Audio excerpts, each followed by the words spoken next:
ನಮಸ್ಕಾರ ವಿದ್ಯಾರ್ಥಿಗಳೇ, ಎಲ್ಲರಿಗೂ ಕರ್ನಾಟಕ ಪಾಠಶಾಲೆ ಯೂಟ್ಯೂಬ್ ಚಾನಲ್ಗೆ ಸ್ವಾಗತ. ಕರ್ನಾಟಕ ವಿದ್ಯುತ್ ಪ್ರಸರಣ ನಿಗಮ ನಿಯಮಿತ.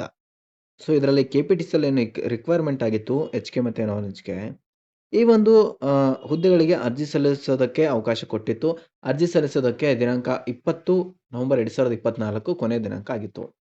ಆದರೆ ಈ ಒಂದು ಕೊನೆಯ ದಿನಾಂಕಕ್ಕೆ ಅರ್ಜಿ ಸಲ್ಲಿಸೋದಕ್ಕೆ ಹಲವಾರು ವಿದ್ಯಾರ್ಥಿಗಳಿಗೆ ಆಗಿಲ್ಲ. ಸುಮಾರು ಸಮಸ್ಯೆಗಳಾಗಿದೆ. ಅಪ್ಲಿಕೇಶನ್‌ನಲ್ಲಿ ಸರ್ವರ್ ಸಮಸ್ಯೆ ಜೊತೆಗೆ ಈ ಒಂದು ಪೋಸ್ಟ್ ಚಲನ್ ಸಮಸ್ಯೆ ತುಂಬಾ ಜನರಿಗೆ ಕಾಡ್ತಾ ಇತ್ತು. ಈ ಒಂದು ಕಾರಣಕ್ಕಾಗಿ ಇವಾಗ KPTCLನವರು ಒಂದು ಆ ಡೇಟ್‌ನ ಎಕ್ಸ್ಟೆಂಡ್ ಮಾಡಿದ್ದಾರೆ. ಆ ಡೇಟು ಏನು, ಎಷ್ಟು, ಎಲ್ಲಿವರೆಗೂ ಎಕ್ಸ್ಟೆಂಡ್ ಮಾಡಿದೆ ಅಂತ ಇವತ್ತಿನ ಒಂದು ಸಂಪೂರ್ಣ ಒಂದು ವಿಡಿಯೋದಲ್ಲಿ ತಿಳಿದುಕೊಳ್ಳೋಣ. ಯಾರಾದರೂ ಇನ್ನೂ ನಮ್ಮ ಚಾನಲ್‌ನ ಸಬ್ಸ್ಕ್ರೈಬ್ ಮಾಡಿಲ್ಲ ಅಂದ್ರೆ ಈ ಕೂಡಲೇ ಸಬ್ಸ್ಕ್ರೈಬ್ ಮಾಡಿ, ಹಾಗೆ ಪಕ್ಕದಲ್ಲಿರುವಂಥ ಬೆಲ್ ಐಕಾನ್ ಪ್ರೆಸ್ ಮಾಡೋದನ್ನ ಯಾವುದೇ ಕಾರಣಕ್ಕೂ ಮರಿಬೇಡಿ. ಕರ್ನಾಟಕ ವಿದ್ಯುತ್ ಪ್ರಸರಣ ನಿಗಮ ನಿಯಮಿತ ಮತ್ತು ಎಸ್ಕಾಂಗಳಲ್ಲಿ ಕೈಗೊಳ್ಳಲಾಗಿರುವ ಕಿರಿಯ ಸ್ಟೇಷನ್ ಪರಿಚಾರಕ ಮತ್ತು ಕಿರಿಯ ಪವರ್ಮ್ಯಾನ್ ಹುದ್ದೆಗಳ ನೇಮಕಾತಿ ಅಂಚೆ ಚಲನ್ ಪಡೆಯುವ ಮತ್ತು ಅರ್ಜಿ ಶುಲ್ಕ ಪಾವತಿ ದಿನಾಂಕ ವಿಸ್ತರಿಸುವ ಬಗ್ಗೆ ಉಲ್ಲೇಖ ಅದು ಗೊತ್ತಿದೆ ನಿಮಗೆ. ಆ ಒಂದು ನೋಟಿಫಿಕೇಶನ್ ನಂಬರ್ ಇರುತ್ತೆ.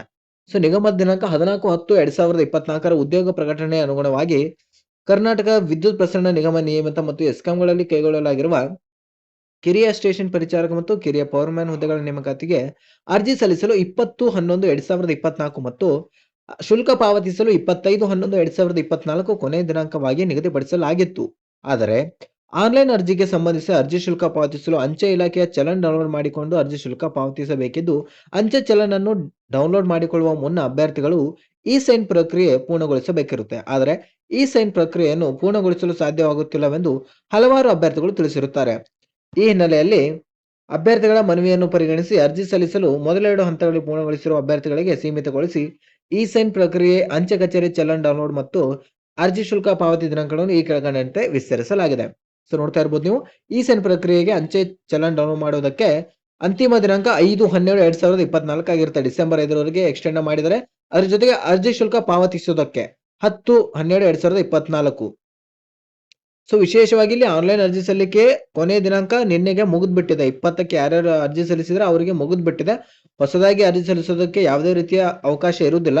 ಬಟ್ ಇವಾಗ ಯಾರಾದರೂ ಫಸ್ಟ್ ಸ್ಟೆಪ್ ಮತ್ತೆ ಸೆಕೆಂಡ್ ಸ್ಟೆಪ್ ಕಂಪ್ಲೀಟ್ ಮಾಡಿ ಫೋಟೋ ಸಿಗ್ನೇಚರ್ ಅಪ್ಲೋಡ್ ಮಾಡಿದ್ರೆ, ನೆಕ್ಸ್ಟ್ ಸ್ಟೆಪ್ ಮತ್ತೆ ಇ ಸೈನ್ ಮತ್ತೆ ಚಲನ್ ಅಷ್ಟೇ ಉಳಿದಿರೋರು ಮಾತ್ರ ಅವರು ಇ ಸೈನ್ ಮಾಡಿಬಿಟ್ಟು ಚಲನ್ ಡೌನ್ಲೋಡ್ ಮಾಡ್ಕೊಂಡ್ಬಿಟ್ಟು ಒಂದು ಪೇಮೆಂಟ್ ಮಾಡೋದಕ್ಕೆ ಅವಕಾಶ ಮಾತ್ರ ಕೊಟ್ಟಿರ್ತಾರೆ. ಯಾವುದೇ ರೀತಿಯ ಹೊಸ ಅರ್ಜಿ ಸಲ್ಲಿಸೋದಕ್ಕೆ ಇವರು ಅರ್ಜಿ ವಿಸ್ತರಣೆ ಮಾಡಿರೋದಿಲ್ಲ. ಜಸ್ಟ್ ಒಂದು ಇ ಸೈನ್ ಮಾಡಿಬಿಟ್ಟು ಫೀಸ್ನ ಪೇ ಮಾಡೋದಕ್ಕೆ ಒಂದು ಅವಕಾಶವನ್ನ ಕೊಟ್ಟಿರ್ತಾರೆ. ಐ ಹೋಪ್ ಈ ವಿಡಿಯೋ ನಿಮಗೆ ಇಷ್ಟ ಆಗಿದೆ ಅಂತ ಅನ್ಕೋತೀನಿ. ಇಷ್ಟ ಆಗಿದ್ರೆ ಲೈಕ್ ಮಾಡಿ, ಶೇರ್ ಮಾಡಿ, ಹಾಗೆ ಸಬ್ಸ್ಕ್ರೈಬ್ ಮಾಡೋದನ್ನ ಯಾವುದೇ ಕಾರಣಕ್ಕೂ ಮರಿಬೇಡಿ. ಕರ್ನಾಟಕ ರಾಜ್ಯದ ಎಲ್ಲಾ ಸ್ಪರ್ಧಾತ್ಮಕ ಪರೀಕ್ಷೆಗಳ ಮಾಹಿತಿ ಹಾಗೂ ಸಂಬಂಧಪಟ್ಟ ತರಗತಿಗಳಿಗಾಗಿ ಹಿಂದೆ ಚಾನಲ್ ಅನ್ನ ಸಬ್ಸ್ಕ್ರೈಬ್ ಮಾಡಿ.